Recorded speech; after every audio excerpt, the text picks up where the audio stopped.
Hi, this is Johan from Amon Amarth, and you are watching Kerrang podcast.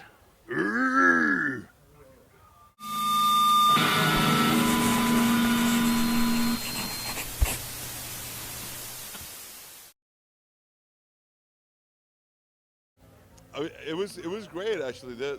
I think if there's anything I'm going to remember from this set, it was the audience. The audience was absolutely amazing, especially considering the weather that's been here this weekend, and people just turn up in masses at noon to watch us play the main stage.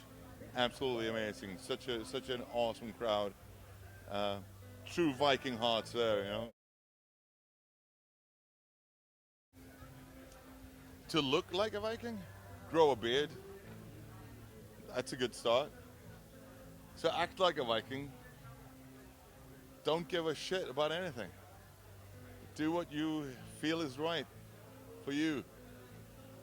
And don't kneel to anyone, especially not fucking deities.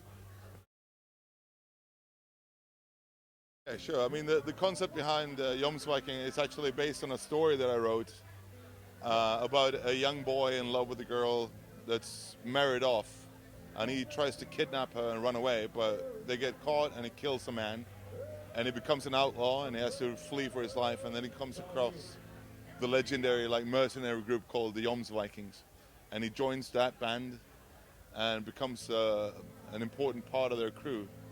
And by being part of this Jomsviking crew, he gets the chance to come back and win back his love and claim revenge. I'm not going to tell you how it ends, but yeah, that's pretty much it. Yeah.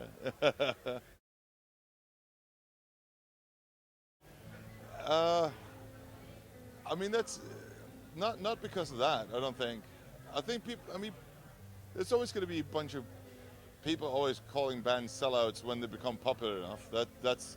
But if you really listen to what we do musically, it's not a big difference from what we started out doing. It's just that we got slightly better at it. We got slightly more budget to record our albums, so we could put more effort into the production. That's it. We always try to write very epic and epic songs mixed with brutal songs, and that's always been our thing. And I still think we do the exact same thing. So I don't know. I don't really care what people tell us. I know that we never compromise what we do musically or anything. So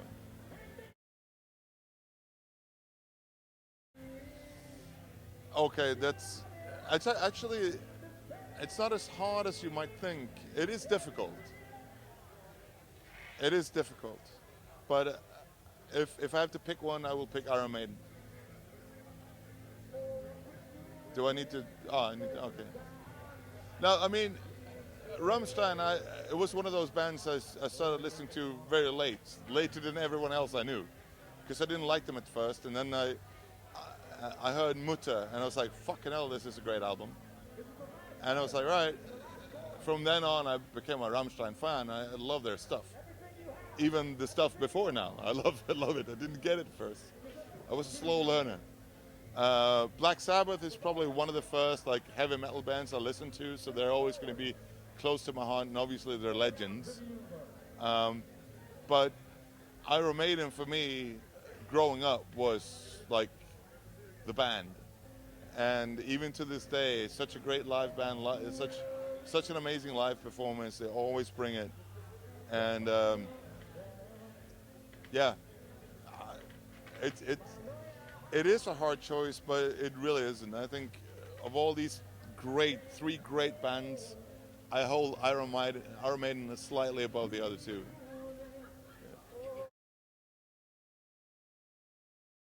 I'm not sure I would call ourselves heroes of metal or anything. I mean, that's for other people to say, but we try to do our bit, and I think the state of metal right now in 2016 is really, really good. There's so many good bands around these days, and even though there's been some tragic losses over the years, like I'm thinking about Lemmy leaving us way too soon, if you ask me.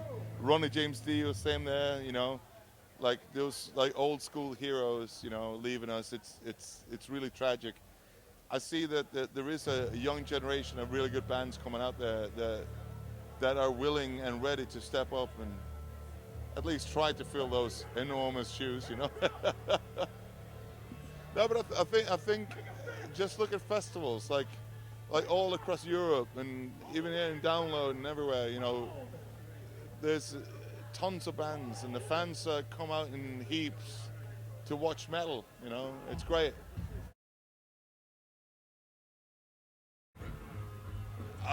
3 tips to survive a weekend. I would say a couple of things.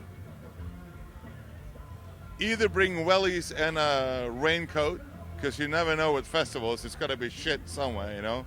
Or you don't bring any of that, but bring like swimming trunks, you know, so you just step in the shower and rinse off afterwards, you know. Or, you know, so that's kind of one. I would say maybe stay off the beer a little bit and maybe go more. I mean, hard liquor, not so much, you know, don't be fucking gulging that stuff down, but hard liquor won't make you piss as much, so you won't miss the bands playing, you know. And I guess the third, and I guess most important thing is to have fucking fun, man. That's the one. Doesn't matter what the fucking weather throws at you, man. Just enjoy it and listen to good music and just having a good time, man. That's it.